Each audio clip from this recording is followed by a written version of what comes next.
we keep an eye on this shooting and see if we have.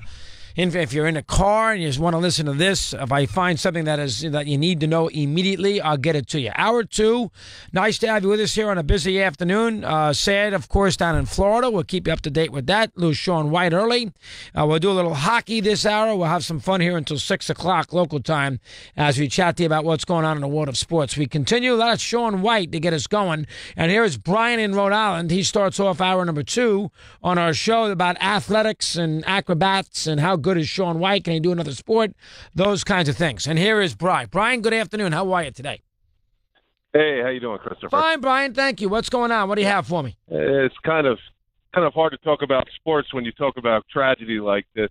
It really puts everything into perspective with these silly sports arguments, but we try anyway, right? Well, it's a good diversion. Look at it that way. Yeah. It's a good diversion. Go ahead. Definitely is. Well, first off, I think that guy who called about the Bodie Miller better athlete than LeBron James is out of his mind.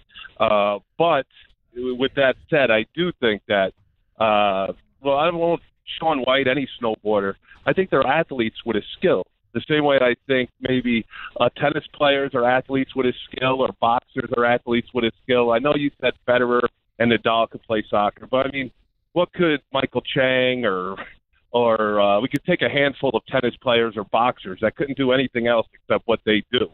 And, I just think it's kind of unfair just to call them an acrobat because I'm sure there are snowboarders or skiers, for that matter, that are good athletes in maybe another sport. But, I mean, could you really see John McEnroe? Well, John McEnroe was John McEnroe was a tremendous soccer player. Tremendous.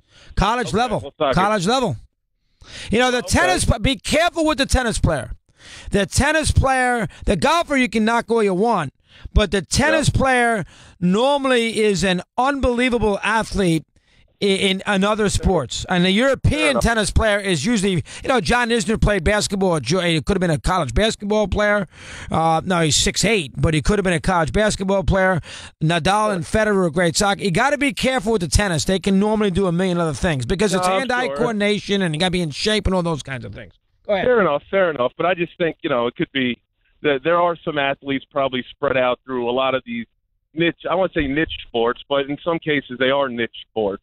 In this country anyway, but off topic, any more books coming out from you anytime soon? Yeah. I missed those 100 books. Yeah, I mean, I just got 4 or 5 of them here for today. The one sports book I got that looks good is a biography on Tom Yorkie, which, may not interest that many. He was a longtime owner of the Red Sox and everything else, and it looks interesting if you care about the history of the Red Sox, and obviously they were the last team to integrate.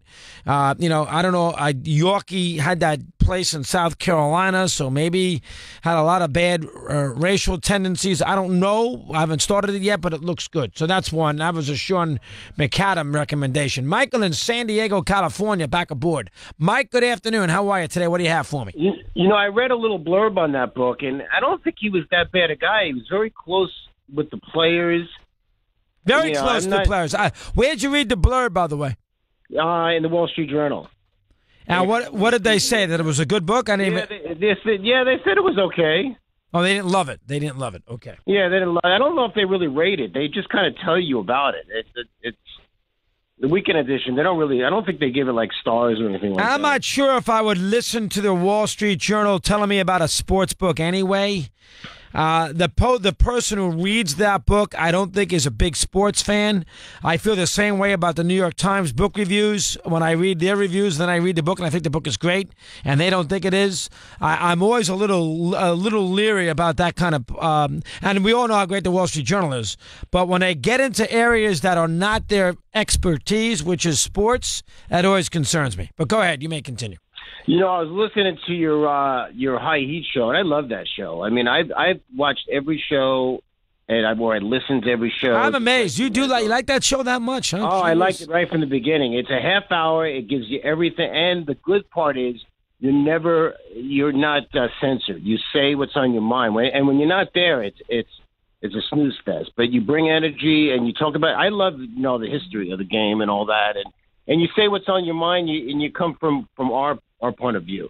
And the Justin Verlander thing, the other guy's good, that Shine. He knows his stuff. Yeah, he knows his stuff. He does. Yes, go ahead. Fire and away. I thought you brought up a good point with Verlander. I think he was using your comment, your theme on your show to get these guys going. I think he was it's possible. hired gun. I mean, he came in. I think he wants to, get these guys going and not rest on your laurels. He just needed something to grab onto. I think there might be some truth to that. I think that I know Shine mentioned that point today, and I think that I think there is something to that. Somebody just texted me in Florida who lives 9 miles from the high school and said the suspect is in custody. Now, that's unconfirmed, but that's what somebody just texted me, Ernie Kashona, so I'll give him the grief if he gets it wrong. But that the suspect is in custody. Now, I don't know if that's been confirmed yet on network television, but that's what he just told me. James is in New York, and he's aboard. He's on Mad Dog Unleashed. Jimmy, good afternoon. How are you today? What do you have for me? Yes, James. Take it away. You there? Probably, yeah, you can hear me? I sure can. Go ahead.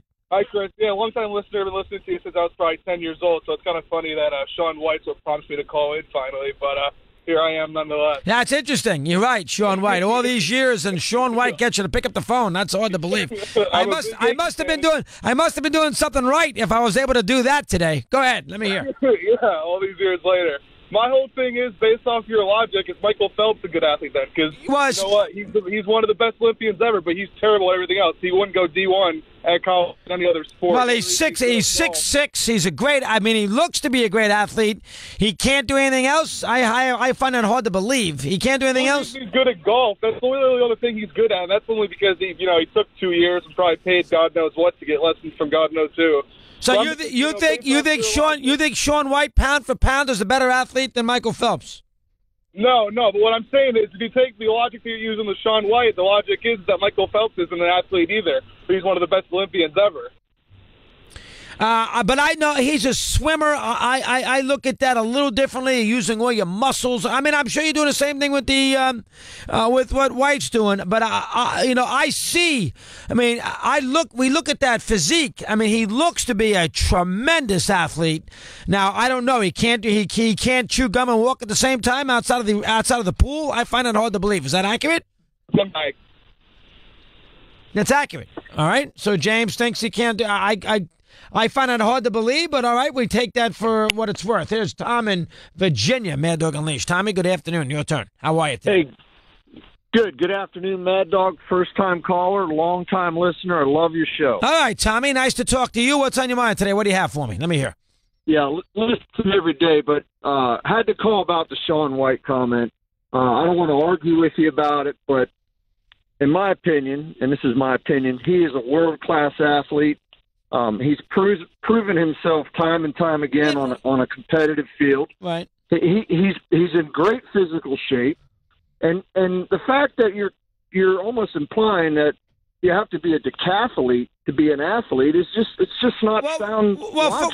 Well, first off, he is not going up against that many people. There's not that many people on the road who snowboard.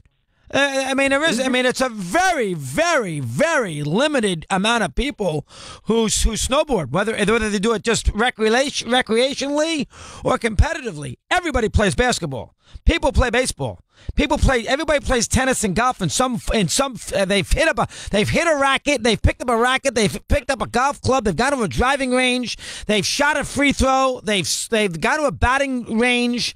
I mean, everybody's hit a swimming pool. There's a million people who have never snowboarded. There's no athlete. You think any of these great football players from Alabama, Mississippi, Louisiana, and Florida have ever snowboarded in their life? Well, I'll tell you, I snowboard, and the amount of coordination and physical exertion that sport takes, it's a lot. And to do it at that level, it's incredible. I just think you're wrong here. I think Sean White could do many other things. I don't even know. Maybe he does. I don't know that much about him. But what I've seen and how he performs on that stage, he is a world-class athlete. I don't want to argue with you about it. That's my opinion, and thanks for taking my call. All right, Tom. Good job. Now, remember, that's a minuscule pool of competitors. Minuscule. Nobody in this country snowboards. It's a minuscule. You think any of those Alabama recruits Or snowboarding? How about the people that can? How about Calipari's guys? You think they snowboard? How about the kid from Duke, the lefty? What's his name? McGrady? What the heck's his name? No, I know who Grayson Allen is. The lefty, the freshman, who's an excellent player, who's going to be a #1 pick. What's the kid's name? Oh, Marvin Bagley. Does anybody think that what, you think he snowboarded when he was a kid? Ran to a mountain, let's go snowboard? Not a chance. Everybody played basketball. Totally different. The pool is tiny. It's a niche sport. We continue here at 12 after the hour on Mad Dog Unlimited.